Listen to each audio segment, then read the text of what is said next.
अस्सलाम वालेकुम, नमस्कार, सत श्री अकाल एंड गुड इवनिंग। मैं हूं अर्ज़ू काज़मी और आप देख रहे हैं पॉइंट ऑफ व्यू। हमें जी ज्वाइन किया है डॉक्टर अमजद अय्यूब मिर्जा साहब ने। बहुत शुक्रिया सर कि आज आप आए। थैंक यू सो आपका मच। बहुत शुक्रिया, आपने याद किया। और सर हम आज बात करेंगे, 15 अगस्त है और ये वीडियो जब अपलोड होगी तो 15 अगस्त हो चुकी होगी। और किस तरह देखते हैं आप भारत के जो 76 ईयर्स हैं उनको, भारत की तरक्की को, और जो प्रॉब्लम्स आई हर कंट्री में होती हैं, ऐसा नहीं है कि बहुत परफेक्ट गया हो सब कुछ, लेकिन फिर भी इस वक्त हम यही देख रहे हैं कि भारत काफी आगे है इकोनॉमी में भी और कई दूसरी चीजों में। तो आपको इनका ये सफर कैसा लगा? सफर बड़ा दुश्वार गुजार था लेकिन वर्थ इट था, क्योंकि सफर अब जहां पहुंचे हैं तो यहाँ अब सब जश्न मना रहे हैं, खुश हैं, थोड़ा सा रिलीफ मिला है। लेकिन ये 76 ईयर्स जो हैं इनको मैं दो हिस्सों में तकसीम करना पसंद करूँ। एक तो सफर का वो हिस्सा है जो शुरू का हिस्सा है, जिसमें भारत का संविधान बनता है, कॉन्स्टिट्यूशन बनता है, भारत की एक रिपब्लिक कायम होती है, एक नेशन स्टेट की शक्ल में जो है मुख्तलिफ प्रिंसली स्टेट्स इकट्ठी होती हैं, यूनियन टेरिटरीज बनती हैं। और उसके बाद फिर ये नेशनलाइजेशन होती है, नेशनलाइज्ड इकोनॉमी, यानी सरकार जो है वो मीशत को अपने कंट्रोल में रख के इस्टेब्लिश करती है, डेवलप करती है। और इंपोर्ट के ऊपर उसकी एक पॉलिसी रही है कि उसको डिस्करेज किया जाए, लोकल मैन्युफैक्चरिंग को इनकरेज किया जाए, और फिर लोकल मार्केट को प्रोटेक्ट भी किया जाए। आप देखें ना, इंडिया की अपनी मार्केट इतनी बड़ी थी शुरू से ही कि वो जो भी पैदावार करे वो अपनी मार्केट के अंदर ही उसको खपा भी सकते थे और प्रॉफिट भी कमा सकते। तो ये करके उन्होंने एक इकॉनमी की एक फाउंडेशन बनाई नेशनलाइजेशन के जरिए। और उसके बाद फिर बीच में एक छोटा सा ट्रांजिशनल पीरियड आता है जब मनमोहन सिंह की गवर्नमेंट बनती है। कम्युनिस्ट पार्टी और कांग्रेस वगैरह ये लोग मिल के कोalition गवर्नमेंट बनाते हैं सन 2000 की पहली दहाई में। और वहां पे फिर ये झगड़ा शुरू होता है कि अब इकॉनमी को डीरेगुलेट कैसे करना है, इकॉनमी को फ्री वर्ल्ड के जो है उसके साथ कैसे इसको अब जोड़ना है, और ग्लोबल इकॉनमी में कंसोलिडेट कैसे करना है। तो उसमें कांग्रेस जो है वो हिचकिचाहट का मुजाहरा करती रही।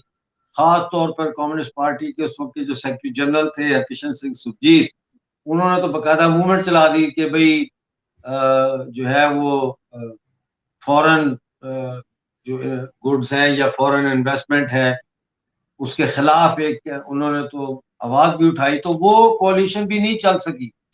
फिर आ जाती है बीजेपी 2014 में, और ये आते हैं तो ये एक पूरा एक तैयारी के साथ आते हैं और क्लियर माइंड के साथ आते हैं कि हमने करना क्या है। और ये फिर न्यू लिबरलिज्म की जो पॉलिसीज हैं फ्री मार्केट की, उसको इंट्रोड्यूस करते हैं, लेकिन साथ साथ नेशनलाइज्ड इकॉनमी में और मंडी की जो इकॉनमी है इंडिया की उसके अंदर एक बैलेंस लेके चलते हैं कि दोनों डिस्टर्ब ना हो। और फिर इवेंचुअली जो है वो इंडिया में फ्री मार्केट इकॉनमी जो है प्राइवेट सेक्टर वो टेक ऑफ करता है, इसलिए कि नेशनलाइज्ड इकॉनमी जो है वही उसका शुरू का कंपेटिटर था। कंपटीशन इंडिया ने किसी बाहर के मुल्क के साथ करने से पहले अपने अंदर कंपटीशन पैदा किया, यानी रियासत कौमी असासे रियासत की जो असासे थे, इंडस्ट्री थी, सर्विसेज थी, उनके साथ अपने ही प्राइवेट सेक्टर को लाके खड़ा, ताकि ये ना हो कि पूरी तरह से प्राइवेटाइजेशन कर दी जाए और प्राइवेट सेक्टर खड़ा ना हो सके अपने पैरों पे, वो भी कोलैप्स कर जाए और इंडिया जो है वो एक ऐसे इकोनॉमिक क्राइसिस में चला जाए जिससे फिर बाहर निकलना बहुत मुश्किल होता है। तो इस तरीके से अब जो इंडिया की सिचुएशन है वो ये है कि अब आपको पता ही है 600 अरब डॉलर से ज्यादा तो सिर्फ उनके फॉरेन करेंसी रिजर्व्स हैं, तकरीबन 1 ट्रिलियन ही समझ लें। इधर उधर के भी आप पकड़ लें अगर इंटरनल लोन्स वगैरह लेके डालें। और अब तो कहानी कुछ और है, अब तो ये देखना है कि ये दुनिया की सेकंड लार्जेस्ट इकोनॉमी कब बनती है। जी। बिल्कुल ऐसा ही है, लेकिन सर उन्होंने अपनी एजुकेशन सिस्टम को आपके ख्याल से कैसे इतना ज्यादा यार इम्प्रूव किया इंडिया है? का मैं आपको एक बात बताऊं, आज आज भी आप जो है ना वो जी टीवी में कह रही थी शो में कि इंडिया का एजुकेशन सिस्टम जो है वो बहुत अच्छा हम्म, है और हम्म, पाकिस्तान का एजुकेशन सिस्टम अच्छा नहीं है। इंडिया का एजुकेशन सिस्टम बिल्कुल भी अच्छा नहीं है। अच्छा। हाँ जी, इंडिया का जो एजुकेशन सिस्टम है, अगर आपका उससे ये मतलब है कि वहां पे एक टीचर्स हैं उनको वक्त पर तनख्वाह मिल जाती है, क्लास में वो पढ़ाते नहीं नहीं सही नहीं हैं। नहीं। हाँ। जी, नहीं नहीं सर, तनख्वाह की बात नहीं कर रही थी मैं, ये कह रही थी ना कि वहां से कितने एक्सपर्ट्स निकलते हैं वो क्यों, वहां वो से। एक्सपर्ट निकलना और चीज है। लेकिन मैं आपको बताऊं, मैं इंडिया के एजुकेशन सिस्टम से सहमत नहीं हूं। इसलिए ठीक। कि खास तौर पर इंडिया का जो एजुकेशन सिस्टम है, जो हिस्ट्री पढ़ाई जाती है, जो कल्चर पढ़ाया जा रहा है उसके अंदर, वो बिल्कुल हमारा इंडिया का ना कल्चर है ना हमारी हिस्ट्री है। यानी कि आप उल्टी हिस्ट्री पढ़ा रहे हैं। इंडिया में जो लोग हमलावर हैं उनको ग्लोरीफाई किया जाता है, मुगलों को ग्लोरीफाई किया जाता है, तुगलकों को ग्लोरीफाई किया जाता है। इसी तरह से जो कल्चर है उसके अंदर भी अकबर बादशाह की मिसालें दी जाती हैं, दीन इलाही जो उन्होंने शुरू किया, या दीन अकबरी। फिर इस्लामिक कल्चर को बड़ा उसके अंदर जो है वो फ्रंट पे रखा गया है। मैं ये नहीं कहता कि वो ना करें, लेकिन जो प्राइमरी कल्चर है हमारा हिंदुस्तान का, वो बेस होना चाहिए ना। और फिर उन लोगों के बारे में भी हम्म, पढ़ाए ना जिन्होंने हमलावरों का मुकाबला किया। खाली आईटी स्पेशलिस्ट हो जाना जो है, उससे ये गारंटी तो नहीं होती कि आप एक सच्चे हिंदुस्तानी का ज़हन भी रखते हैं। आपके ज़हन में तो जो पिछले 70 सालों से जितनी भी सरकारें आई बिफोर बीजेपी, हम्म। उन्होंने तो एक खास किस्म का सिलेबस पढ़ाया है, और वो सिलेबस का धरती से कोई ताल्लुक नहीं है। तो वो मैं आपकी बात समझता हूँ। आज भी आप जी टीवी में कहती तालीमी निज़ाम बहुत अच्छा है। भाई तालीमी निज़ाम जिसको आप कह रही हैं उसके अंदर प्रॉपर उसका बजट की एलोकेशन है, फंडिंग है, लेबोरेटरीज हैं इसकी, कंप्यूटर साइंस की और दूसरी तीसरी, तो उसमें वो एक्शन उन्होंने किया है। वो बात से मैं इनकारी नहीं हूँ। लेकिन एजुकेशन सिस्टम में भी बहुत सारी रिफॉर्म्स होने वाली हैं और वो होनी चाहिए। जी। सर अब टूरिज्म डिपार्टमेंट भी उनका बहुत अच्छा है। टूरिज्म बहुत लोग जाते हैं भारत में, उन्होंने एक खास अट्रैक्शन रखी है। सिक्योरिटी भी है जिसमें कि बहुत लोग किसी भी कंट्री के हों, वो आराम से मतलब अगर जाना चाहें तो वो चले जाते हैं। आपके ख्याल से कि उसमें सिर्फ सिक्योरिटी को ही उन्होंने मेन इशू मतलब मेन रखा है कि जिसको ठीक किया है, या आपके ख्याल से कुछ और भी किया है टूरिज्म को प्रमोट करने के लिए? देखिए, टूरिज्म तो हिंदुस्तान में हमेशा ही टूरिस्ट बाहर से आया है, फैसिनेट किया हिंदुस्तान के कल्चर ने। और जो यूरोपियन हैं या अमेरिकन हैं, इनको सबसे ज्यादा जो चीज फैसिनेट करती है इंडिया में, वो ये करती है कि डाइवर्सिटी जो है, कल्चरल और लिंग्विस्टिक डाइवर्सिटी, लिबास की डाइवर्सिटी, खाने की डिशेस की डाइवर्सिटी, ये चीजें। और फिर वो पुरानी इमारतें जो है, आर्किटेक्चरल डाइवर्सिटी, कि जो आया हमलावर उसने अपनी तर्ज की, फिर आर्किटेक्चरल बिल्डिंग्स भी की, पुरानी भी हैं बिल्डिंग्स जो हिंदू इस्लाम से पहले की बिल्डिंग वो भी हैं। फिर मुगलों की जो एक चौथाई आर्ट टाइप बिल्डिंग्स हैं, ये सारा कुछ है। तो ये एक अट्रैक्शन तो थी। लेकिन अब इंडिया में टूरिज्म का जो बूम है, उसका ताल्लुक इंडिया की जो दुनिया में अब पहचान बनी है, उसने और ज्यादा लोगों के अंदर इंटरेस्ट पैदा किया है और वो सेफ महसूस करते हैं। खासतौर पे आप देख लें कि कश्मीर में 1.5-2 करोड़ टूरिस्ट आया है। उनके पास होटलों में अभी तक कहते हैं कि अगले अगले ये समर और अगले समर तक की बुकिंग्स हुई हुई हैं। तो गवर्नमेंट ने कहा है कि भी लोग अपने घरों में अगर कोई कमरे शमरे एक्स्ट्रा हैं तो उनको भी रेंट आउट करने के का सोचे, ताकि टूरिस्ट जो है हमारा वो और भी आए यहाँ पे।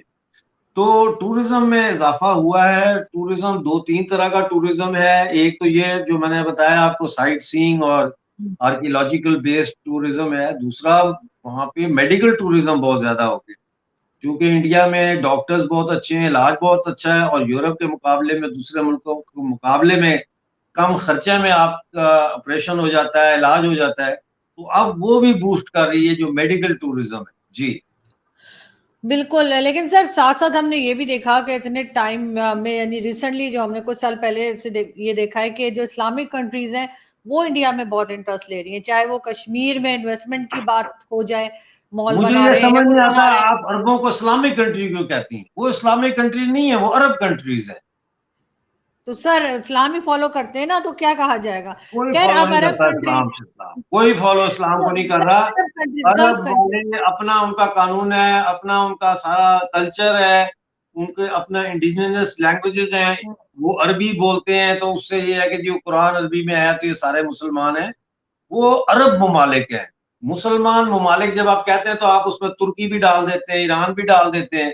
वो तो अरब ममालिक नहीं है। लेकिन चले सर आप गल्फ कंट्रीज़ कह लीजिए, लेकिन गल्फ कंट्रीज़ से मैं इंडिया क्यों जो है गल्फ वो कंट्री नज़दीक कहूँ, हुआ मैं है। अरब क्यों ना कहूँ, अरब ममालिक। अरे यार, जो मर्ज़ी कहना है कह लीजिए, ठीक है, मैं आपसे क्या बहस करूँ? लेकिन मैं नहीं, ये कह बहस रही हूँ। नहीं है। जब आप इस्लामिक कंट्रीज कहते हैं ना, तो आप वो एक उनको एक उसमें कपड़े में लपेट देते हैं। भाई वो अरब कल्चर है, अरब ठीक। कंट्री है। जैसे अब हिंदुस्तान को कोई कहे तो वो कहें जी हिंदू मुल्क है। हुँ, भाई हिंदुस्तान हिंदुस्तान है, ठीक है ना। हिंदुओं की एक शरीयत ठीक। है, लेकिन हुँ, हिंदुस्तान इज इंडिया। इसी तरह अरब राइट। ममालिक जो है वो अरब है, वो अरबी बोलते हैं, अरब है। हिंदुस्तान में हिंदी बोली जाती है। अब अरब कंट्रीज क्यों आ रहे हैं इंडिया, उसकी दो वजूहत है। उनको ये महसूस हो रहा है कि अरब के अंदर, ममालिक के अंदर, जैसे इजिप्ट है, जैसे जॉर्डन है, जैसे लेबनान बैरूत है, ये मुल्क है। इनको महसूस हो रहा है कि अब तक तो हम यही सुनते आए कि हमारे पास ये है, पिरामिड्स हैं, और ये बड़े बड़े हिस्टोरिकल केव्स हैं, और डेजर्ट है, और ये है, वो है। टूरिज्म लोग वहां बहुत करते थे। हुँ, अब वो जिनके मुल्कों में टूरिज्म होता था, उनको अब इंडिया में दिलचस्पी आ रही है कि इंडिया में जाके कुतुब मीनार, जिसका नाम आप लोगों ने रख दिया है इस्लामी, उसको देखें, जाके ताजमहल को देखें, जाके दिल्ली में रेड फोर्ट देखें, जाके मद्रास में जो, मेरा ख्याल है मद्रास में ही है, बहुत बड़ा बोटेनिकल गार्डन सुना है, है। जी। हाँ वो देखें। तो हुँ, वो अब उनके लिए अजूबा है कि कैसे इतना बड़ा शीशे का बाग बना दिया, शीशा से कवर्ड है वो ग्लास। हुँ। तो ये चीजें हैं, अब दिलचस्पी इसमें लोग ले रहे हैं, और टूरिज्म अरबी आ रहे हैं, मैं पूरी दुनिया से टूरिस्ट आ रहे बिल्कुल, लेकिन सर साथ-साथ इनकी जो फ़ॉरेन पॉलिसी है वो भी बहुत इंडिपेंडेंट हुई है, पिछले कुछ सालों में काफ़ी हैं। स्ट्रॉन्ग हुई है, और इकोनॉमी तो ख़ैर हुई ही है, लेकिन उसमें भी आपको लगता है, क्योंकि किसी से डिक्टेशन नहीं ले रहे आजकल, जो बात की जाती है वो कहते हैं जी हम किसी की नहीं सुनते, हमारी मर्ज़ी, हम रशिया से भी बात करेंगे, हमारी मर्ज़ी हम अमेरिका से भी बात करेंगे। तो सर ये कॉन्फिडेंट जो है आपके ख़्याल से ये पैसे की वज़ह से आया है या पॉलिसीज़ ऐसी बनाई गई?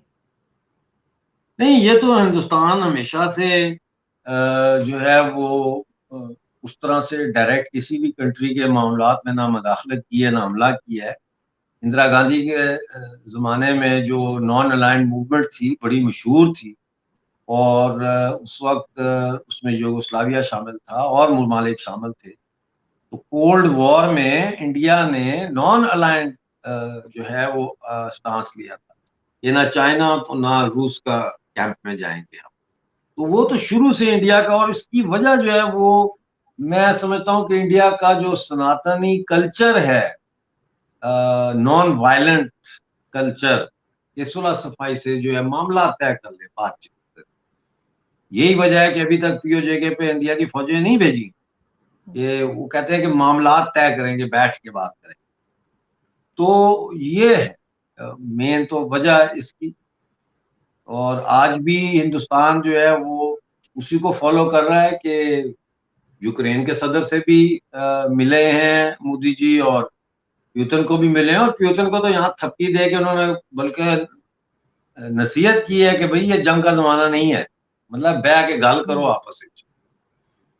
बिल्कुल ऐसे, और होना भी यही चाहिए सर, आजकल के ज़माने में जो है वो जंग का ज़माना नहीं है, ऐसा नहीं है। लेकिन सर आगे आप क्या देख रहे हैं कि चाइना के साथ और पाकिस्तान के साथ जो एक टेंशन बनी रहती है दोनों कंट्रीज़ के साथ ही हिंदुस्तान की, उसको किस तरीके से सुलझाएँगे पीएम मोदी? क्योंकि जैसे आपने भी कहा और उन्होंने खुद भी कहा है कि जंग वग़ैरह हल नहीं है, तो क्या चाइना के साथ भी बातचीत होगी और कुछ मामला सही होगा? नहीं, तो आज जो चाइना के साथ ईस्टर्न बॉर्डर लगता है इंडिया का, आज हम्म। मुज़ाकरात वहां पे हो रहे हैं ना। कमांडर्स के आज भी हो रहे हैं मुज़ाकरात। मेरे ख्याल है 29th सेशन चल रहा है आज की तारीख में। और ये बॉर्डर डिस्प्यूट खत्म हो जाएगा। ये बॉर्डर डिस्प्यूट खत्म होना चाहिए। हमारा तो कोई चाइना से झगड़ा नहीं है। चाइना ही जो है वो बावला हुआ है, और वो जो है बॉर्डर के ऊपर घुसपैठ करता है, और सी पैक गिलगित बल्तिस्तान में से ले आया है। अब आप सोचे ना कि अगर शिनचियांग शिनचियांग में से इंडिया सड़क निकाले तो चाइना क्या करेगा? चुप करके बैठा रहेगा। लेकिन हम्म। इंडिया की धरती के ऊपर से सी पैक का रूट आपने निकाला है, तो इंडिया आपको यही कह रहा है कि यार नहीं करो, ऐसे अच्छी नहीं है ये बात, आप ना करें बातचीत। मैं खुद ये सही। चाहता हूँ कि हिंदुस्तान और चाइना के ताल्लुकात बेहतर हों। और अगर इस वक्त तो दुश्मनी की शक्ल है, तजारत का हुजम बहुत ज्यादा है, $100 बिलियन से ज्यादा की तजारत हो रही है। तो ये दुश्मनी से जरा नीचे आके न्यूट्रलाइज हो जाए मामलात, और फिर थोड़ी बहुत, चलो दोस्ती नहीं है तो एक जिसे कहते हैं ना खुशगवार ताल्लुकात कायम हो जाए चीन और हिंदुस्तान के। ये इस खित्ते के लिए बहुत जरूरी है कि चीन और हिंदुस्तान के दरमियान ताल्लुकात बेहतर हों, क्योंकि मगरबी ताकतें तो यही चाहेंगी कि एशिया में चाइना और हिंदुस्तान आपस में लड़ें, गालियां दें, एक दूसरे को गिरेबान नोचें, ताकि वो बहाना बना के साउथ चाइना सी में, इंडियन ओशन में अपने बैरी बेड़े ला के खड़े करें। तो इसलिए ये मेरा ख्याल है मोदी साहब भी ये समझते हैं और भारतीय सरकार भी ये समझती है, और यही वजह है कि खामोशी के साथ जो है, जैसा मैंने अर्ज किया, मुज़ाकरात चाइना के साथ जारी हैं। जी। और सर हमारी तरफ भी कुछ कहिए कि हमारा क्या हाल है, पाकिस्तान की तरफ क्या कोई बातचीत होगी? पाकिस्तान की तरफ बातचीत बिल्कुल होगी जिस दिन आप लोग घुसपैठ करनी बंद करेंगे, दहशतगर्दों को भेजना बंद हम्म। करेंगे, बात हो जाएगी। कैसे बात करें? एक तरफ आप बैठी हैं यहाँ मेरे साथ मुज़ाकरात कर रही हैं, और पीछे से आप जो है वो बंदा भेज दें और मेरे घर में वो जाके जो है शीशा तोड़ा है, तो ऐसे तो मुज़ाकरात नहीं होते। मुज़ाकरात होते हैं जब आपकी नीयत हो। मुज़ाकरात उस वक्त होंगे जब आप लोग ये तस्लीम करेंगे कि पाकिस्तान ने बरतानिया के उकसाने पर जम्मू कश्मीर की रियासत में हमला किया। मुज़ाकरात उस वक्त उस माहौल में हो सकते हैं, एक्सक्यूज मी, जिस माहौल में आप ये तस्लीम करें कि जम्मू कश्मीर जो पाकिस्तान के पास है इस वक्त, वहां पे 1 लाख हिंदुओं का आपने कत्लेआम किया जो वहां के जद्दी पुश्ती थे। मुज़ाकरात तो तब होंगे जब आप ये तस्लीम करें कि कश्मीरी पंडितों को जो कश्मीर की वादी से निकलने पे मजबूर किया, उसमें पाकिस्तान के सहूलतकारों का हाथ था। मुज़ाकरात तो तब होंगे जब आप ये कहेंगे कि हाँ, अब तक जो है वो दहशतगर्दी होती रही है, हम इसको तस्लीम करते हैं, हम हिंदुस्तान बिलखुसूस कश्मीर की आवाम से माफी मांगते हैं, और अब हम दोस्ती का हाथ बढ़ाते हैं। दोस्ती तो ऐसे होती है ना, दोस्ती ऐसा थोड़ी होती है कि आप कहें कि हाँ, मतलब है कि मुज़ाकरात करें जी, तड़ी थोड़ी लगा के मुज़ाकरात करते हैं आप। और मुज़ाकरात नहीं करेंगे तो नुकसान इंडिया को तो नहीं है, नुकसान तो पाकिस्तान को है। हम्म।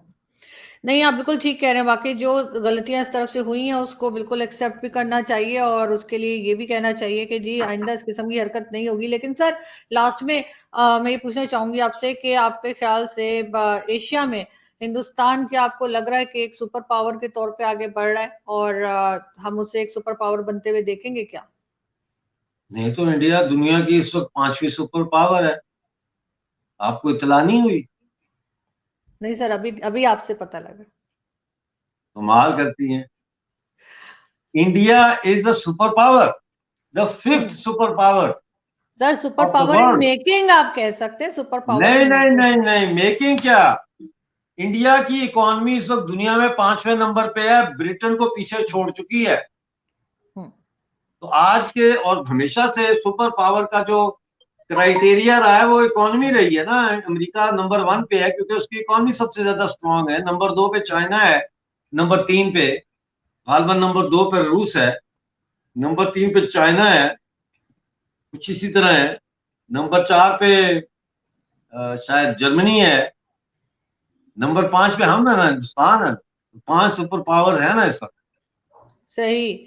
तो सर ये तो खैर ठीक है नंबर 5 पे, लेकिन आप जैसे कह रहे हैं, लेकिन सर वैसे मैं कह रही हूँ कि एशिया में ये आगे बढ़ता हुआ दिख रहा है आपको कि पूरी होल्ड दुनिया होगा में, भारत का? पूरी दुनिया में ये 2035 तक, 2035 तक भारत दुनिया की तीसरी बड़ी सुपर पावर बन जाएगा। सही। रूस ने तो अपना पठा बिठा लिया है यूक्रेन में। असला सारा जाया, पैसा जाया, हम्म। बंदे मरवा, इकोनॉमी की बर्बादी। और यूक्रेन वॉर की वजह से अब यूरोपीय ममालिक जो है वो सस्टेनेबल एनर्जी की तरफ जा रहे हैं, जिसका मतलब ये कि कम से कम इन्हिसार वो करना चाहते हैं हम्म। रशियन गैस और रशियन ऑयल पे। तो इसका फायदा बिल्कुल। क्या है कि इसका नुकसान रूस को ही हुआ ना, कि उसके गाहक कम हो रहे हैं। यही अब बाकी मुल्क भी कर रहे हैं कि ये जो दूसरे ममालिक के ऊपर हम्म। इन्हिसार होता है, डिपेंडेंसी होती है हम्म। रॉ मटेरियल्स के लिए या फिनिश प्रोडक्ट के लिए, इसको खत्म किया जाए। और इंडिया तो कहते हैं ना, फोकल फोकल फॉर लोकल, बिल्कुल। सर ऐसा वोकल होना। Vocal for local. Vocal for local यही है कि अपनी चीज बनाओ और उसको बिल्कुल। लोकल पे फोकस करो ये और तो उसको सर काफी दुनिया टाइम में। से कर रहे हैं, मेड इन इंडिया का तो खैर उन्होंने काफी टाइम से स्टार्ट किया हुआ है सर। किया तो आप आज कोई उसका मैसेज। नतीजा भी निकला है ना फिर। बहुत अच्छा नतीजा है सर, हम तो कहते हैं कि इस चीज को फॉलो करना चाहिए। सर आप कोई मैसेज देना चाहेंगे आपको जो लोग हिंदुस्तान से देख रहे हैं उनको 15 अगस्त का? हिंदुस्तान से जो मुझे देख रहे हैं उनको ये कहना चाहता हूँ कि आप बड़े खुशकिस्मत हैं कि आप एक आजाद देश में हैं। हम लोग तकरीबन 60 लाख की आबादी और हमारी धरती जो है हिंदुस्तान का हिस्सा है। हम लोग हिंदुस्तानी हैं, लेकिन आज भी हम 76 साल गुजरने के बाद भी पाकिस्तान की कैद में हैं। हिंदुस्तान का जो यौम आज़ादी उस दिन मनाया जाएगा जिस दिन हम लोग पीओजे के गिलगित बल्तिस्तान भी हिंदुस्तान में वापस शामिल होगा। वो हिंदुस्तान का मुकम्मल और अजीम तरीन यौम आज़ादी हो।